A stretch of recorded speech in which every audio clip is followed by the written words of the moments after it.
Bible Worm, reading the Bible with BibleWorm.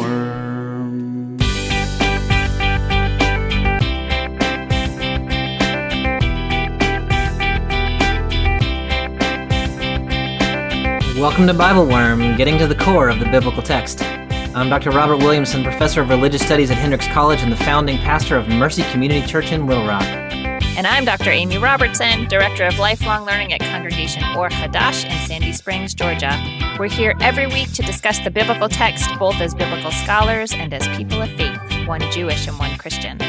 This week we turn to the book of Jeremiah, chapters 36 and 31, in which God commands Jeremiah to write a scroll of prophecy, and yet promises to write a new covenant directly on the hearts of the people. We think about the king's attempt to suppress the truth by burning it, and the irrepressible power of the word set free among the people. Also, we talk more than we probably should about the Spice Girls.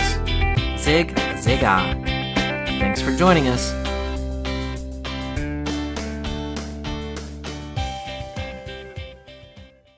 Hey Amy, how are you this morning? I am doing okay. How are you, Bobby? I am doing well. I just need to tell everyone who is tuning in about, I need to give like a high level summary of the conversation we just had. Like we log in a little early and are like setting up our microphones and, whatever, and chit-chatting.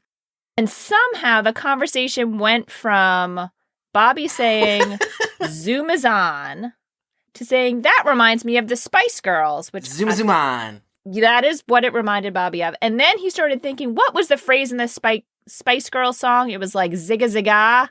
And he Googled it, and he found information about that phrase that is not family friendly, and we cannot relay it per our agreement with iTunes.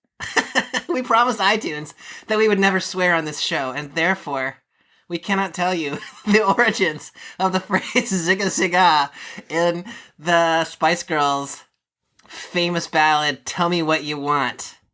Is that the name of that song? I have no idea what that song is called. Tell you what I want, what I really, really want. But that information is available to you on Google. Oh, it's called Wannabe. That song is called Wannabe. It shows you how into the Spice Girls we really are. Oh, man. Okay, so today we're in the book of Jeremiah. Mm-hmm. We're going to be in 36, 1 to 10, 21 to 28, and then 31 to 34. What do we need to know to make sense of this passage from Jeremiah? So here are some things that I would want to know. The time period that we're looking at for Jeremiah starts around the reign of King Josiah, which is 627 or so BCE. The claim to fame of King Josiah was sort of quote-unquote finding the book of Deuteronomy, finding the Torah, and trying to implement all the changes that are in there, centralization of the cult. And then Jeremiah continues through the reign of Josiah's son, Jehoiakim, and then all the way up through when the Jerusalem temple is destroyed in 586 BCE. And then the last thing I would add is just that the book of Jeremiah is not necessarily chronological. Like it's sort of more topically oriented than necessarily tracing exactly some kind of chronology. And I mention that mostly because, as you said, the text we get from the narrative lectionary starts us in chapter 36, but then throws us back a couple chapters earlier, which I guess would seem stranger to me if it were clearly a chronological text, but it's not clearly a chronological text. All right, so we'll just start then in 36. I'm going to read 1 to 3. In the 4th year of King Jehoiakim, son of Josiah of Judah, this word came to Jeremiah from the Lord. Take a scroll and write on it all the words that I have spoken to you against Israel and Judah and all the nations, from the day I spoke to you, from the days of Josiah until today. It may be that when the house of Judah hears of all the disasters that I intend to do to them, all of them may turn from their evil ways, so that I may forgive their iniquity and their sin. Okay, so we get kind of a specific dating of this text right here in the 4th year of Jehoiakim. Is there any significance to that date? Yeah, so that places us around 605 BCE, right? And this is the year that the Babylonians defeated Egypt and sort of took control over Judah. Yeah. So things are happening in their political world. Like there's a lot going on. Jeremiah has an oracle elsewhere in his book sort of proclaiming that there will be a 70-year period of Babylonian rule. And so it may be that starts now. Yeah, that's interesting because I've always thought that prophecy just missed the mark a little bit. But if you start it now, then it comes actually pretty close. Yeah, closer. Yeah. Because it lasts till the time of Cyrus in 538. So like 65, 70, like that's kind of... Yeah, that's pretty close. Kind of close, yeah. What would you add about the context that we're in here at this time? The only other thing I'd say, Jehoiakim is the son of Josiah. Mm-hmm. Josiah was the great reforming king, as you know, who about 15 years before this had undertaken a reform to sort of bring Judah in line with the book of Deuteronomy. Mm-hmm. And so Josiah was kind of seen as a great hero of the Deuteronomistic history, that he had really established God's rule in a different kind of way in Judah. But we get the notice that Jehoiakim, in 2 Kings, we get the notice that Jehoiakim is bad like all the other kings of Judah are thought to be bad by 2 Kings. Yeah, and isn't there, at least when we were reading Isaiah, wasn't there some sense that Egypt in particular, like there was a faction within Judah that wanted to align with Egypt. Egypt seemed like if they could ally with Egypt, then they could preserve the status quo. But Isaiah and Jeremiah both are saying, Egypt is not the ticket here. Yeah, that's exactly right. That Isaiah was pretty negative about all alliances. Yeah. Jeremiah is a little more, you kind of read him, pro-Babylonian might be a little bit strong, but like kind of the overarching message of his book turns out to be like, Babylon's going to conquer you, and God's going to, like, God is in charge of that because God is punishing you. And so you just need to submit to Babylonian rule. Mm-hmm. So it's not exactly pro-Babylonian, but it sort of politically is a little bit that way. Yeah. So history has started to align here with what Jeremiah and Isaiah have been saying, that Egypt is not the ticket. So the command here from God is to write down all the words that I have spoken to you from the days of Josiah until today. Yeah. And so... yeah, so we're in the 4th year of Jehoiakim. Jeremiah has been prophesying. In Jeremiah 25:3, we get the notice that Jeremiah has been prophesying for like 23 years at this point.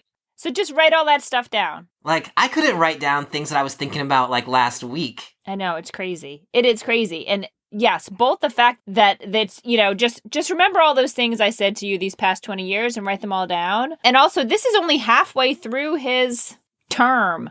As a prophet, he's got another 20 years to go. He's got another 20 years to go. But it's a pretty crazy command that he gets. So the reason that Jeremiah is supposed to write this down is so that the house of Judah may hear it of all the disasters that God is going to do to them, and so they may repent and be forgiven. Mm-hmm. Any thoughts about just the content of like why Jeremiah is asked to do this? In Isaiah, the text we read last week, now that I'm thinking about it, it is much more like just you have to tell the people this is going to happen, but it's going to happen. Yeah. But here in Jeremiah, there really is a very explicit possibility to turn things around. Yeah, so God here is trying to warn Judah so that Judah will repent, and so this thing that Jeremiah sees coming maybe doesn't have to come to fruition. I think that's right. There, at this moment in the text, there is still the possibility of repentance. Okay, so picking up in verse 4. Then Jeremiah called Baruch, son of Neriah, and Baruch wrote on a scroll at Jeremiah's dictation all the words of the Lord that he had spoken to him. And Jeremiah ordered Baruch, saying, I am prevented from entering the house of the Lord, so you go yourself, and on a fast day, in the hearing of the people in the Lord's house, you shall read the words of the Lord from the scroll that you have written at my dictation. You shall read them also in the hearing of all the people of Judah who come up from their towns. It may be that their plea will come before the Lord, and that all of them will turn from their evil ways, for great is the anger and wrath that the Lord has pronounced against his people. And Baruch, son of Neriah, did all that the prophet Jeremiah ordered him about reading from the scroll, the words of the Lord in the Lord's house. So Baruch is supposed to go down to... well, first of all, Jeremiah says, I am prevented from entering the house of the Lord. So Jeremiah can't go and deliver this to the people himself. I struggle to find anything about why couldn't Jeremiah go to the house of the Lord. What did you come up with anything about that? It's interesting. My translation says, I am in hiding. I cannot go to the house of the Lord. So I got a sense from that, and especially as it goes on, and Baruch also has to go into hiding, that Jeremiah knows that this message is not going to be welcome and is going to put him in danger as the messenger. Yeah, Jeremiah is in trouble kind of a lot in this book because King Jehoiakim does not appreciate, as we're going to see here in a minute, does not appreciate the policy positions that Jeremiah seems to be advocating. Mm-hmm. And so he's already gotten himself in some kind of trouble and is not able to go out into public. And so this makes me really kind of admire Baruch, because Jeremiah's like, look, Baruch, like, saying this stuff the first time got me in so much trouble. I can't, like, go out in public. So now you go do it. Yeah. And so Baruch is taking some personal risk here to go and do this thing. No, that's absolutely right. So in verse 6, Jeremiah tells Baruch to go to the house of the Lord on a fast day in the hearing of the people. And then we get this sort of notice. You read it in the hearing of all the people of Judah who come up from their towns. It's so interesting to me, very much counter to the book of Jonah, where Jonah doesn't want to offer this prophecy and doesn't want people to hear it and, thinks this is all a big waste of time. Jeremiah is really envisioning getting this information to the maximum number of people. And so it is not only go to the temple and read it to the people who serve the temple or whoever happens to be there. It's wait for a fast day. And fast days are days of some contrition or a sense of mourning or pleading or sorrow. Yeah. And so I envision that it's a fast day when people have come from all around to the temple in this moment of contrition. And then they will hear these prophecies. So maybe, not only would you get the maximum number of ears, but the people who are coming that day are maybe oriented towards reflecting on how they're not doing such a good job. There's this really interesting kind of struggle that's being set up here. Like, there's the people of Judah, and then there is the king of Judah, and they're not exactly like all this on the same page. So Jeremiah has gone, taken it directly to the people first, and then it's only going to get to the king in this next section because some of the officials over here. Any thoughts about that sort of that move of don't take it to the policymakers, take it to the people? That's so interesting. And I hadn't thought about that question on my first reading of it, but it really does. It makes sense in that what is being prophesied is largely the direction that is being set by your leadership is incredibly dangerous to you as, Joe Israel. Yeah. But if you deliver to that immediately to the people who are in power, it's a harsher critique maybe of the leadership than just of the individual, but every individual is deeply impacted by the decisions of the leadership. So I don't know, maybe there's a thought that if you bring it to the king first, it may never get to the people. Yeah. And if you bring it to the people first, maybe there can be some additional pressure on the king that this has to be taken seriously. Yeah, so sort of a grassroots movement. Yeah.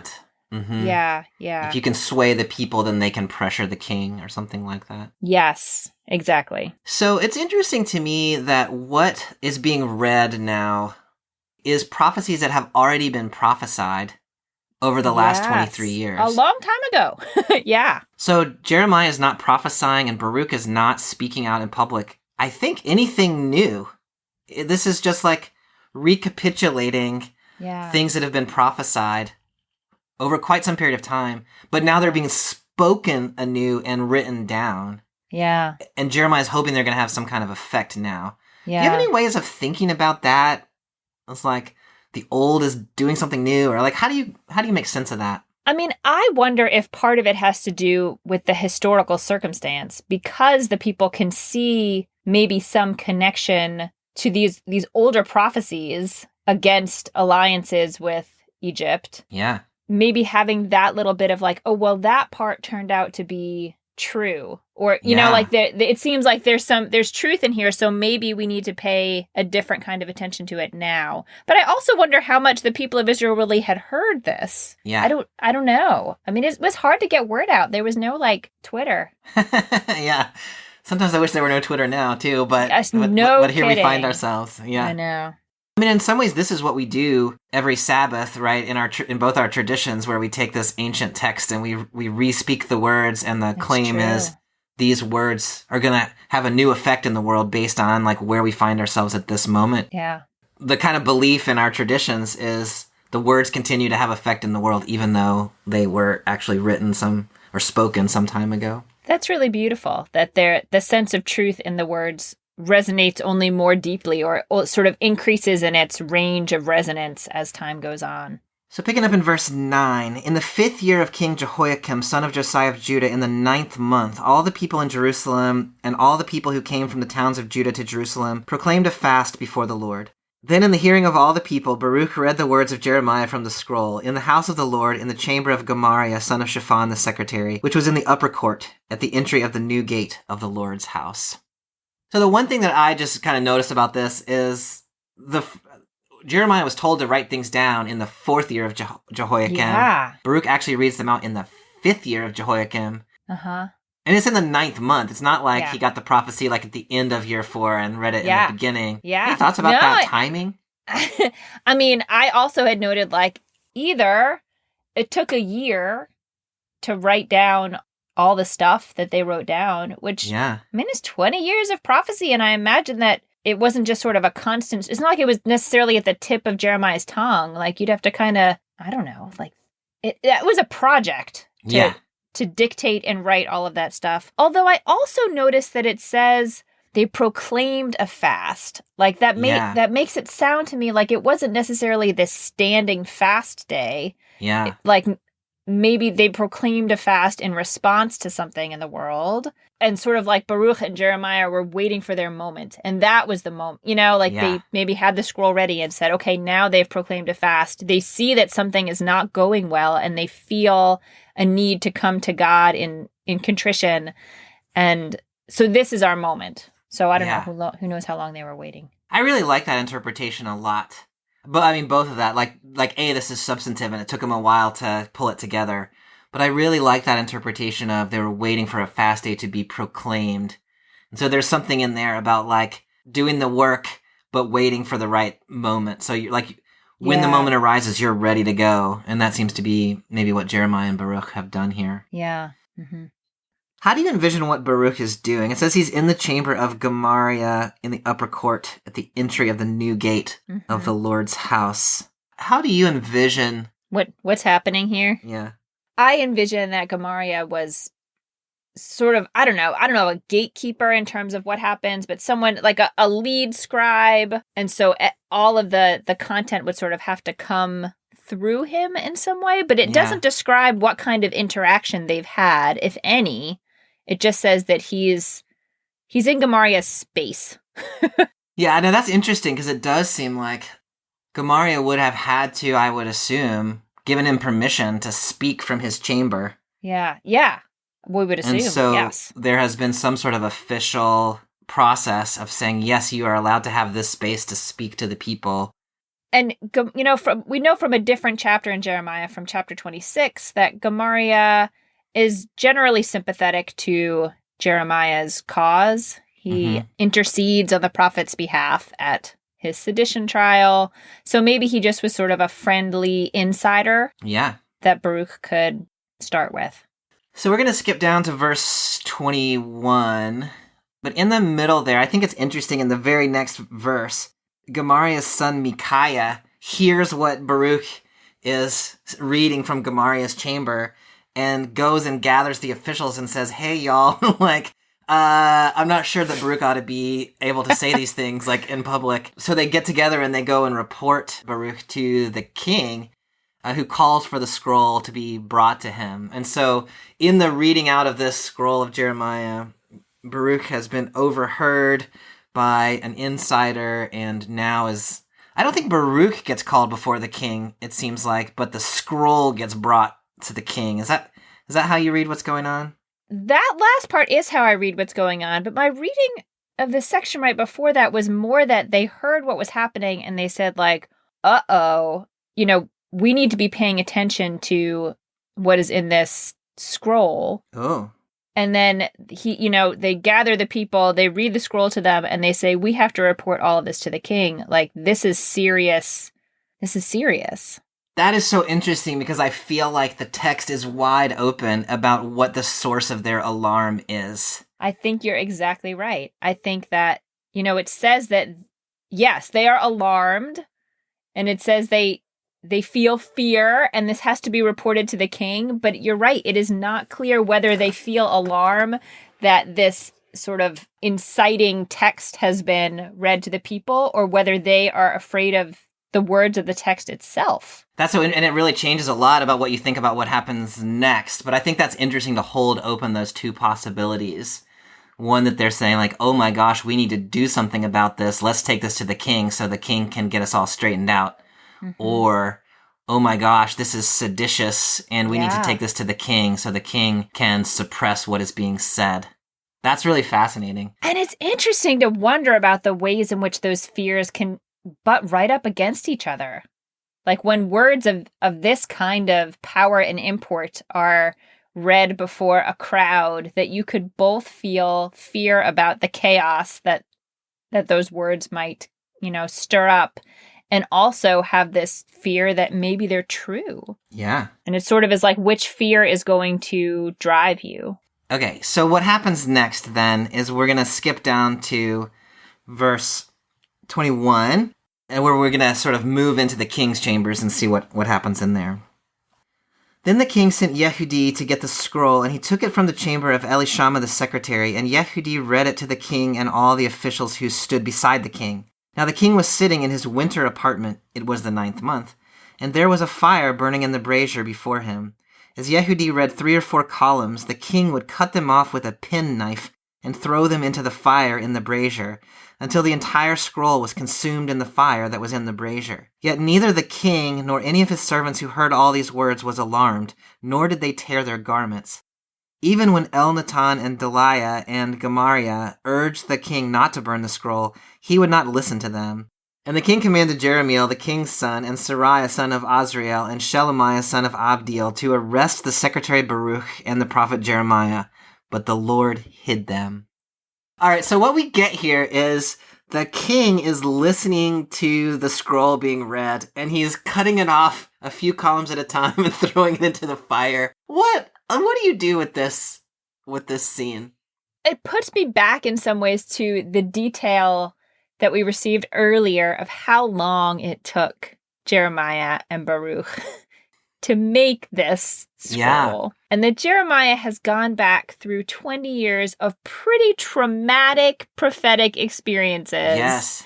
And dictated them to Baruch, who has carefully written them out, and they've waited for this special day. And then there's just this description of such great violence against the scroll itself. Yeah. Like, it's not just, and he destroyed it. Yeah.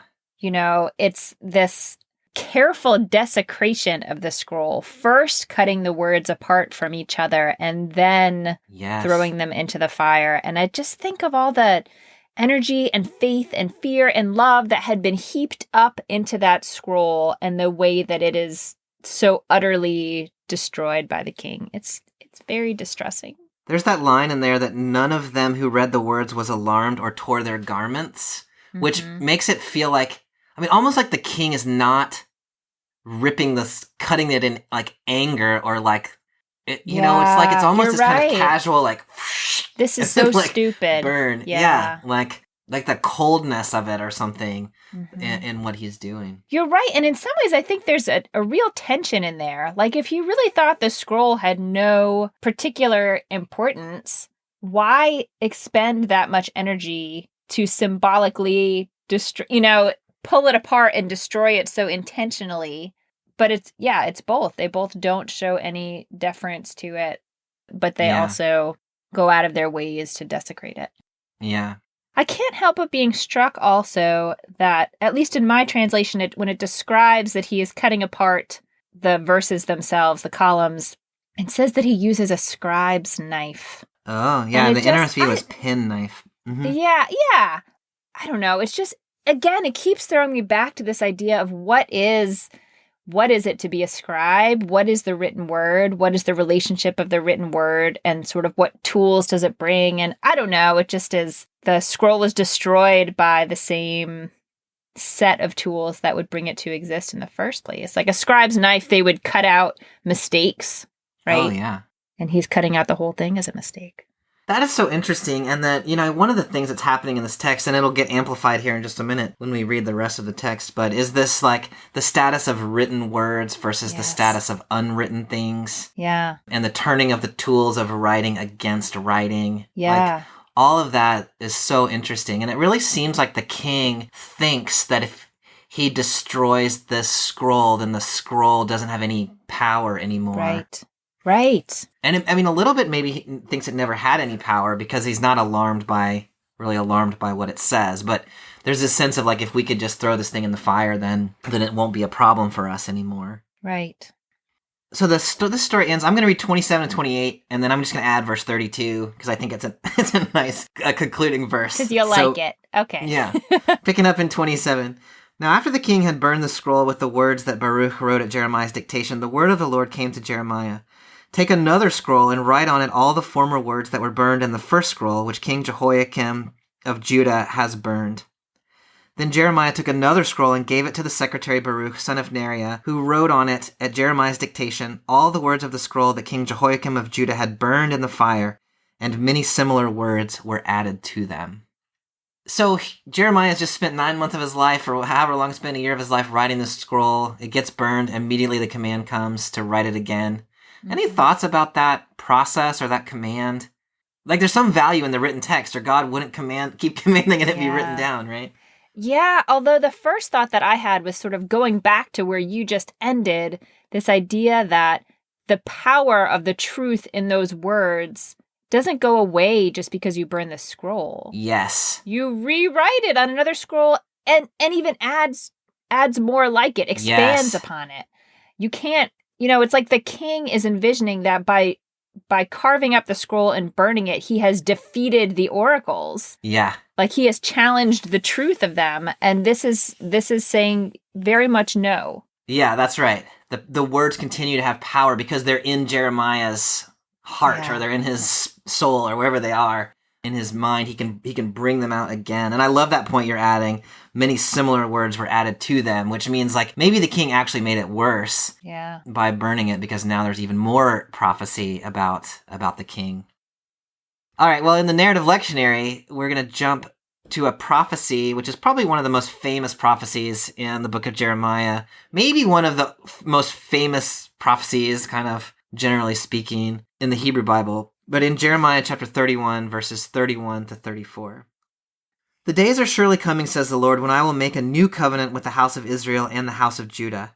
It will not be like the covenant that I made with their ancestors when I took them by the hand to bring them out of the land of Egypt, a covenant that they broke, though I was their husband, says the Lord. But this is the covenant that I will make with the house of Israel after those days, says the Lord. I will put my law within them, and I will write it on their hearts, and I will be their God, and they shall be my people. No longer shall they teach one another or say to one another, Know the Lord, for they shall all know me, from the least of them to the greatest, says the Lord.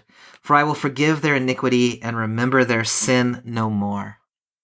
So we get this prophecy here of a new covenant that's going to come into being that displaces the previous covenant. Mm-hmm. How can you help us just start thinking about the significance of that?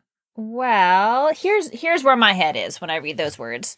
So the book of Deuteronomy in particular, although other places also in the Hebrew Bible describe like a very clear sort of like old-fashioned covenantal relationship between the people Israel and God has certain responsibilities to Israel, and Israel has certain responsibilities to God. And then there are many texts afterwards that just show the many, many ways in which the people of Israel are just not able to live up to their end of the covenant.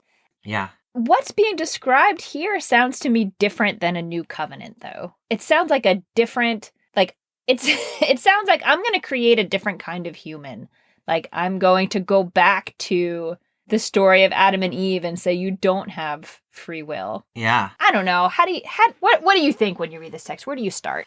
This reminds me a little bit of Deuteronomy 6 and the binding on the hands and on the forehead and on the doorpost. Mm-hmm. Like, that move is like surround yourself with the Torah all the time so that you're constantly reminded of it. Yeah. And this is just like one step kind of past that. Like, okay, like I'm just going to put it on in there so you don't have to pay attention to this external authority. You're going to have it in your heart.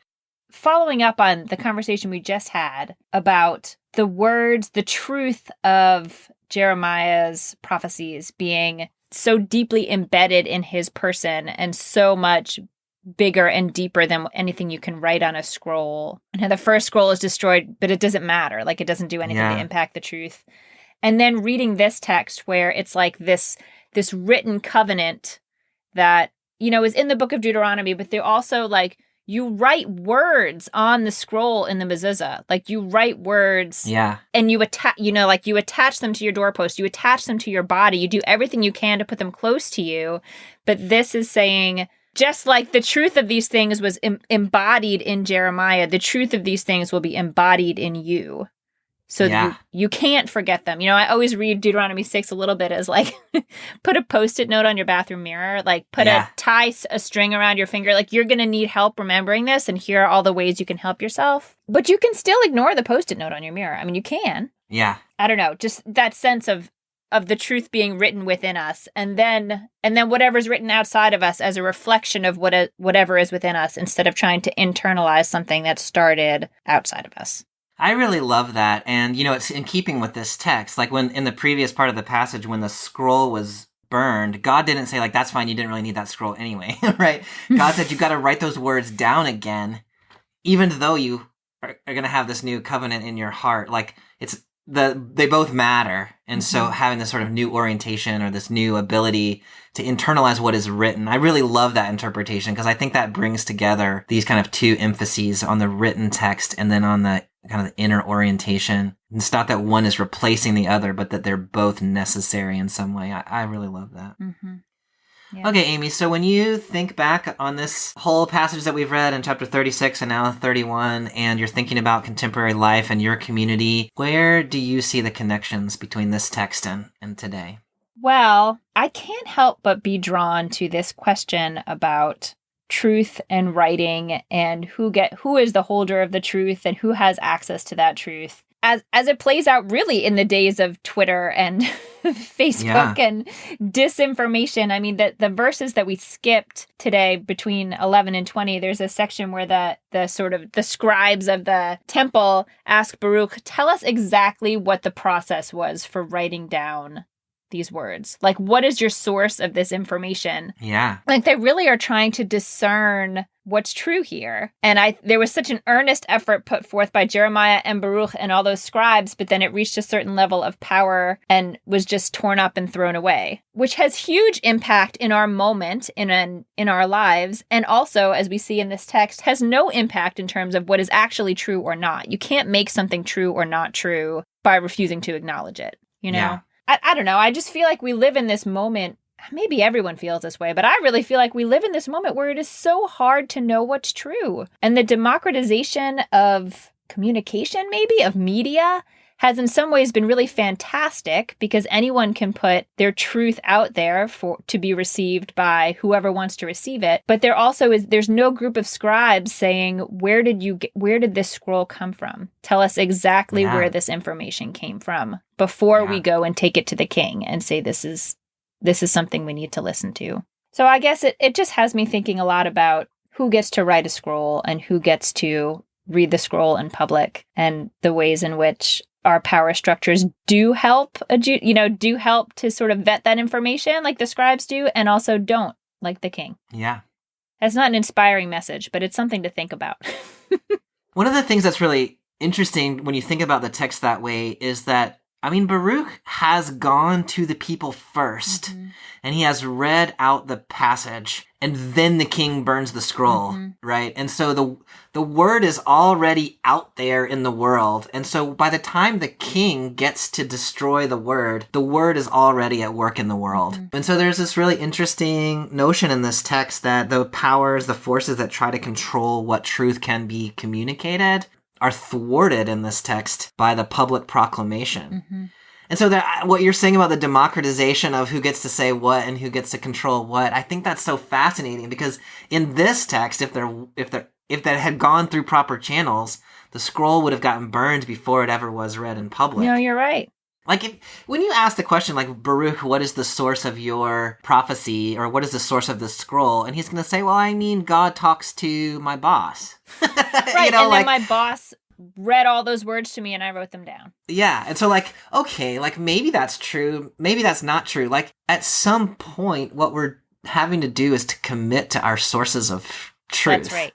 That's right. And decide what we will take as a legitimate source of truth and what we won't. And one of the things that I love about this text is that it seems to suggest that if we really, as people of faith, internalize the words that we hear, the words that we read in the Torah, if we rely on God to sort of put those words in our heart, that we will know what is true and we'll be able to live our lives with this internalized truth in a way that sort of makes us impervious to these alternative truths that vie for our attention. And then I think in Jeremiah 31 that ultimately the goal is the living out of this internalized truth that looks a lot like the covenanted community that is envisioned in the Torah, in the book of Deuteronomy. Like that is, like we've got to be committed to that kind of internal sense of what is right. And when other people have claims on what rightness looks like, for those of us in our traditions, coming back to that vision of a covenanted community that does justice for the widow, the orphan, and the stranger, and where all people sort of have access to the shared resources of a community. Like, I think that's where we come back to. Yes, I think that's exactly right. And discernment never gets to leave the picture for us. Like we will always have to actively discern what that looks like in our moment. And there will always be some other voice saying, no, it doesn't. Yeah, that's right. It's complicated stuff. It is complicated, but kind of beautiful in its own way. All right, Amy. So next week we are in Daniel chapter 6, verses 6 to 27, which is the story of Daniel in the lion's den. Yes. So dramatic. Indeed. Well, this has been a fun conversation and Ziggity-zoo. How did you start this? Zig-azig-ah. Zig-azig-ah. Yeah. Yeah. I was trying to figure out a way to work around the Zig-azig-ah, but I couldn't come up with a smooth segue. Mine was really smooth. Yeah. What was that thing? Ziggity-zoo? What? Zoobly-zoo? Zuma-zuma. Zoobly-zoo. That used to be a TV show. Excellent. The word of Jeremiah the bullfrog is ziggity-zoo. Ziggity-zoo. Yeah. All right, Amy. I'll see you next you next time. Okay. Bye. Thanks for joining us for this episode of BibleWorm. If you'd like to hear the rest of our conversation about this text, join our Patreon at the Extended Worm level or higher to get access to extended episodes. You'll also find other goodies like early access, video lectures, weekly liturgies, and more, starting at just $4 per month. Visit patreon.com/BibleWorm podcast for details. BibleWorm is produced by Bobby Williamson and edited by Joel and Laura Becker. Our theme song is sung by Colin Bagby. We are so grateful to all our supporters for helping us to keep the podcast going. A special thank you to our executive producer, Fox Valley Presbyterian Church in Geneva, Illinois, and to our newest sponsors, Hope Montgomery, Heather Tadlock, and Gretchen Wagner. Join us next week as we'll be discussing the story of Daniel in the lion's den in Daniel chapter 6. Until then, keep on digging.